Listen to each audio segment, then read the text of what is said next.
அனைவருக்கும் வணக்கம். மீண்டும் தளத்திலிருந்து கார்த்திகேயன்.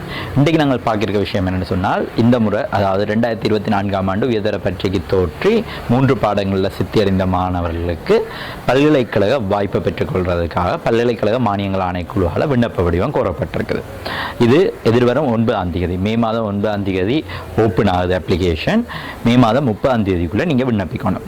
இதுக்கு யார் விண்ணப்பிக்கலாம் என்று பார்த்தோம்னா, இந்த முறை A-level எழுதி உங்களுக்கு 3 பாடங்களில் சித்தி இருந்தால் நீங்கள் விண்ணப்பிக்கலாம். உங்களுக்கு ஜெனரல் நாலேஜில் 30க்கு குறைய புள்ளிகள் இருந்தாலும் நீங்கள் விண்ணப்பிக்கணும்.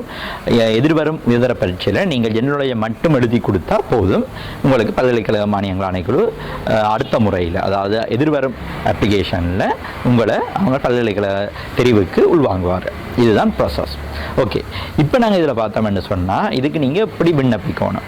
அதாவது இப்போ உங்களுக்கு ஒரு ஃபர்ஸ்ட் ஃபார்ம் என்ற புக் கொண்ட ஃபர்ஸ்ட்டாக ரிலீஸ் பண்ணுறீங்கன்னா 2ஆம் தேதி நேற்றைய தினம் ரிலீஸ் பண்ணப்பட்டிருக்குது. இன்றைய தினத்தில் இந்த 3ஆம் தேதியிலிருந்து நீங்கள் அதை கடைகள்லையும் ஆன்லைன் ஊடாகவும் பெற்றுக்கொள்ளக்கூடிய வாய்ப்புகள் இருக்குது. அப்போ நீங்கள் அந்த விண்ணப்ப புத்தகத்தை பெற்றுக்கொண்ட பிறகு உங்கள்கிட்ட A-level நீங்கள் எடுத்த பாடத்தெரிவுக்கு ஏற்ற வகையில் என்ன பாடங்களுக்கெல்லாம், அதாவது என்ன பல்கலைக்கழகத்தில் எந்த கோர்ஸுக்கு நீங்கள் அப்ளை பண்ணலாம்ன்றதை நீங்கள் தெரிவு செய்து ஒரு லிஸ்ட் அவுட் பண்ண வேண்டிய தேவைப்பாடு இருக்கும்.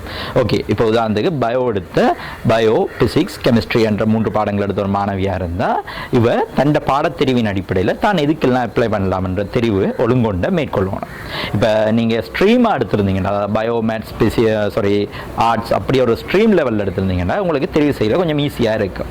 அதை விட்டு ஸ்ட்ரீம் லெஸ்ஸாக எடுத்திருந்தா, அதாவது நீங்கள் ஒரு குழப்பமான தெரிவு, உதாரணத்துக்கு பிசிக்ஸ், மேத்ஸ், கெமிஸ்ட்ரிக்கு பதிலாக ஐடி இப்படி ஒரு தெரிவு எடுத்திருந்தீங்கன்னா உங்களுக்கு ஒரு குழப்பமான தெரிவில் நீங்கள் உங்களோட பாடங்களுக்கு ஏற்ற வகையில் என்னென்ன கோர்ஸுக்கு விண்ணப்பிக்க போகிறீங்கன்றதை நீங்கள் ஐடென்டிஃபை பண்ணி தான் எடுக்க வேண்டியிருக்கும். ஓகே, இந்த லிஸ்ட் அவுட்டை நீங்கள் பண்ணின பிறகு இப்போ உங்கள்கிட்ட இந்த ஃபர்ஸ்ட் ஃபார்மோட அவங்க கேட்குற விளக்கம் என்னென்னு சொன்னால், உங்களுக்கு என்ன கோர்ஸ் ஆகலும் விருப்பம்.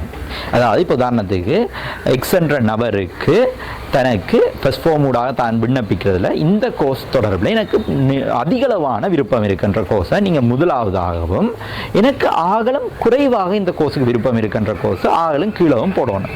இதில் ஒரு பிழையான நடைமுறைகள் இருக்குது. என்னென்னு சொன்னால், இப்போ கடந்த கால விண்ணப்ப படிவத்தின் சர்ச் ஸ்கோர் லிஸ்ட்டை எடுத்துக்கொண்டு அந்த லிஸ்ட்டை வச்சுக்கொண்டு அதின் ஓர்டரில் அப்ளை பண்ணுற ஒரு ப்ராசஸ் ஒன்று வளமையாக நடக்கிறது. அதாவது உண்மையாகவே அந்த சர்ச் ஸ்கோர் லிஸ்ட்டை அவங்க ரிலீஸ் பண்ணுறக்கூடிய ரீசன் என்னென்னு சொன்னால், ஒவ்வொரு கோர்ஸுக்கும் இந்த மாதிரி மார்க்கெட் வேல்யூ இருக்குது, மாணவர்கள் எப்படி அப்ளை பண்ணுறாங்கன்றதை காட்டுறதுக்காக மட்டும்தான்.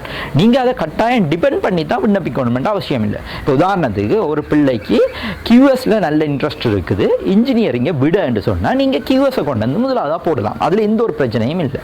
அதே மாதிரி இப்போ எனக்கு கிடைக்க கோர்ஸுக்கூடிய கோர்ஸுக்கு தான் நான் விண்ணப்பிக்கணுமென்ற அவசியமும் இல்லை. உங்களுக்கு எதெல்லாம் விருப்பமோ அவ்வளவு கோர்ஸுக்கு விண்ணப்பிக்க இயலும். சர்ச் ஸ்கோர் அந்த கோர்ஸுக்கு கூட வாவோ அல்லது கூட ஃபர்ஸ்ட் ரேங்கில் போகிற பிள்ளை கோர்ஸாக இருந்தால் கூட பிரச்சனை இல்லை. ஆனால் நீங்கள் விண்ணப்பிக்கலாம் ஆக குறைஞ்சது. அதுக்கு பிறகு அதில் தெரிவு மாற்றி அமைக்கப்படும். இப்போ உதாரணத்துக்கு உங்களுக்கு நான் சொல்கிறேன்னு சொன்னால், இப்போ உதாரணத்துக்கு நீங்கள் எடுத்துக்கொண்டீங்கன்னா, இப்போ யாழ்ப்பாணம் சட்டக்கல்லூரி சட்ட மாணிக்கற்கனருக்கான விண்ணப்ப வடிவம் வச்சுக்கொள்ளுங்க. திருவண்ணாமலையில் நீங்கள் 10வது ரேங்க் ஆர்ட்ஸில் வந்திருக்கீங்கன்னு வச்சுக்கொள்ளுங்க. இப்போ நீங்கள் விண்ணப்பிக்கிறீங்க, உங்களுக்கு முன்னுக்கு இருக்க 9 பேரும் லோக்கு போடாமல் விட்டாங்கன்றா யாழ்ப்பாண பல்கலைக்கழகத்துக்கு, அது ஆட்டோமேட்டிக்காக உங்களுக்கு கிடைக்கும்.